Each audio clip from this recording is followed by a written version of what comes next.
Bonjour et bienvenue dans Archi-Urbain, l'émission qui vous parle d'architecture et d'urbanisme. Dans le cadre du Labo Nord et de notre chantier pilote, cette maison dont nous avons pris possession et qui va servir comme laboratoire d'une rénovation saine et durable, nous avons demandé à l'architecte Alexandru Patrichi de nous dessiner un projet, mission qu'il a acceptée avec enthousiasme. Belle façade.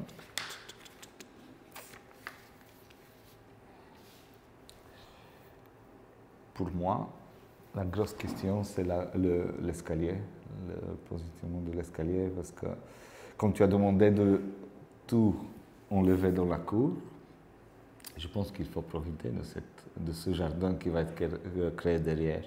Donc, de mettre les espaces nobles vers derrière. Et si on garde l'escalier dans la configuration actuelle, on n'aura pas beaucoup d'espace. Ce dessin va nous servir de pièce maîtresse, de sa rangée, de Kobe, que nous allons donner aux experts et aux expertes que nous allons rencontrer. Nous allons le confronter à la réalité du bâti. Nous allons voir comment, avec cette proposition, nous pouvons faire une rénovation saine et durable, mais également accessible à tous et à toutes. Mais pour l'heure, je vous propose de faire plus ample connaissance avec l'architecte Alexandru Patrichi. On le retrouve dans un de ses projets où il nous explique ses visions d'architecture. J'ai toujours voulu faire ça, je ne sais pas pourquoi. C'est marrant, non?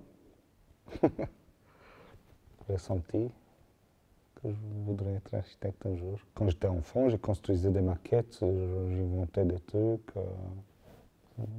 Comme j'ai aussi senti qu'à un moment donné, je vais quitter mon pays d'origine. Ce qui m'a attiré le plus, je pense, c'est le fait de concevoir les bâtiments, les espaces, jouer avec les volumes, les proportions. Ça m'a attiré au début et c'est ça qu'on fait à l'école pendant 6 ans dans mon cas. Et après, on découvre qu'en fait, le métier d'architecte est tellement plus complexe que ce qu'on pense. Et on est à la fois psychologue, surtout, je vais dire, juriste de nos jours. On fait attention à tout ce qu'on écrit, à tout ce qu'on dit. Négociateur, comme dans les séries d'FBI, quand on va à la commune. Je suis assez passionné par le métier, donc je ne peux pas aller à la maison et ne plus penser à ce que je fais pendant les journées. Pour ça, je travaille aussi les week-ends. J'essaie de me calmer un petit peu, mais c'est un métier à full time, c'est une passion.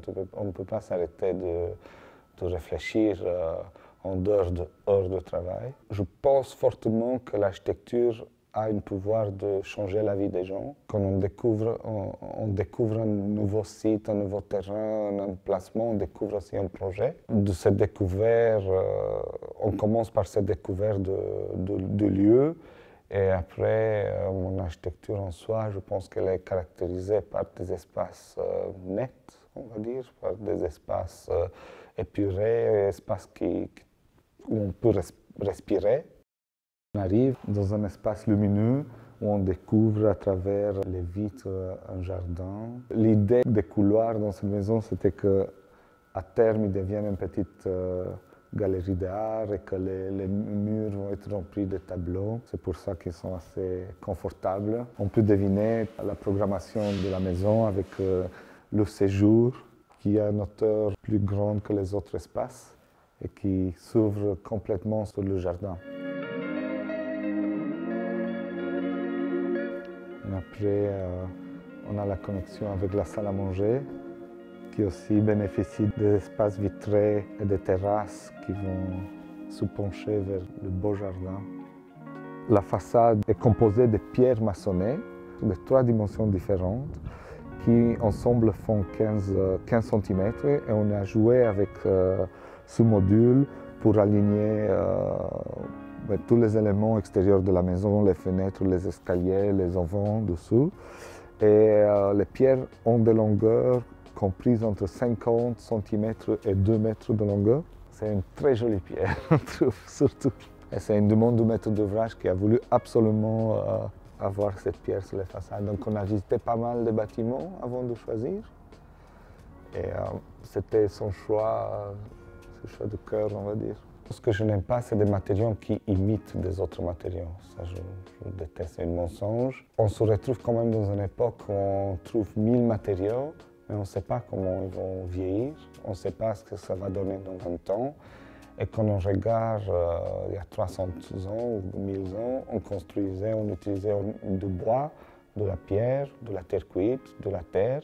Et c'est des matériaux pérennes, naturels, qu'on peut réemployer. Je pense que cette maison, s'il n'y a rien qui lui arrive, va rester debout 300 ans comme elle est construite. C'est une de mes perspectives préférées de la maison.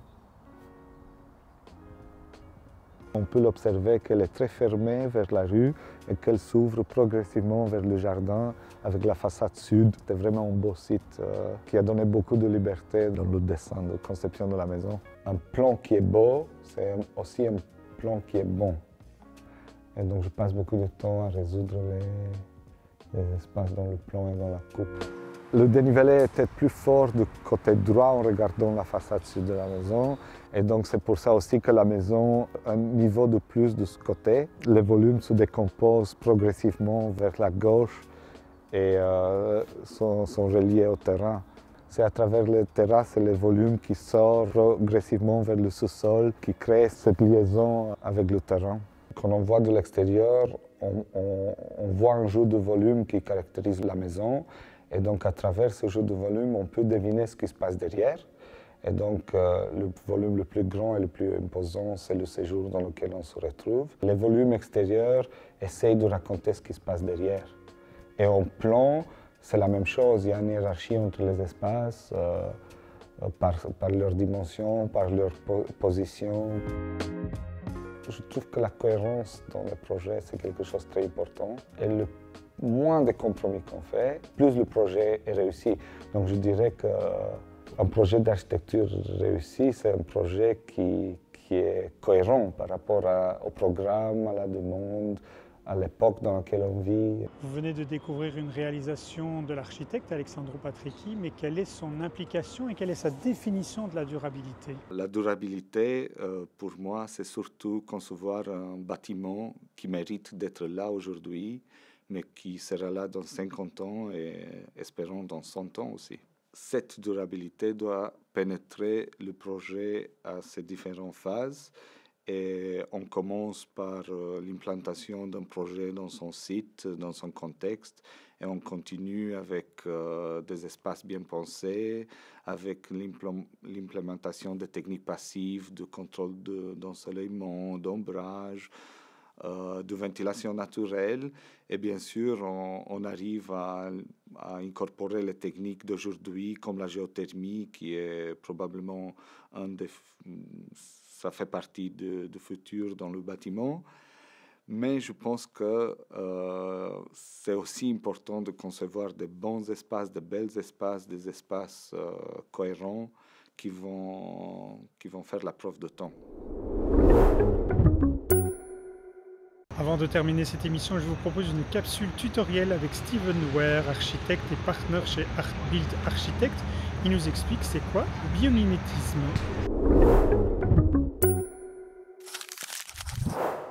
Biomimicry is a word that describes a particular course of action, a particular way of looking at the world, of designing the world in which we live.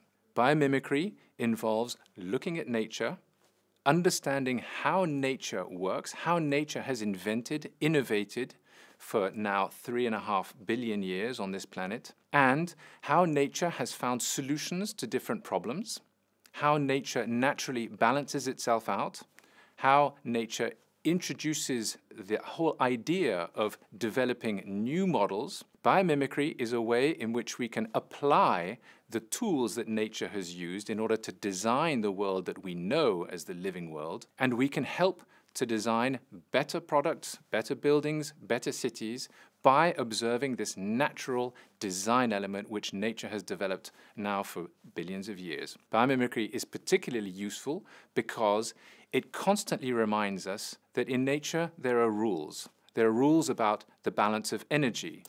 There are rules about the balances of resource use. There is circularity. There is a natural, innate necessity to integrate the reuse of all materials. Nature is naturally perfectly symmetrical. We build, we unbuild, we construct, we deconstruct. What we need to know is how nature does this, why nature does this, and how we can better design the cities and buildings of tomorrow by looking further at nature, understanding nature, and imitating nature. That is biomimicry.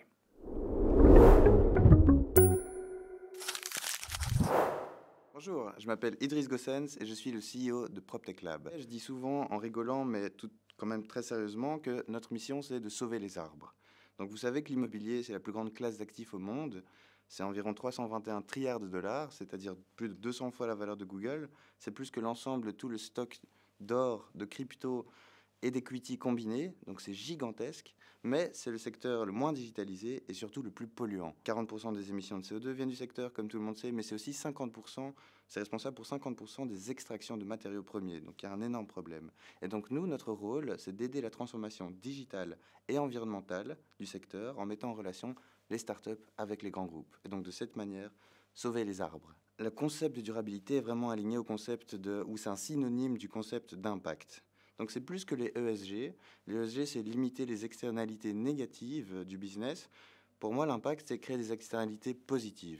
Donc il faut aller un pas beaucoup plus loin, et c'est ça la notion d'impact.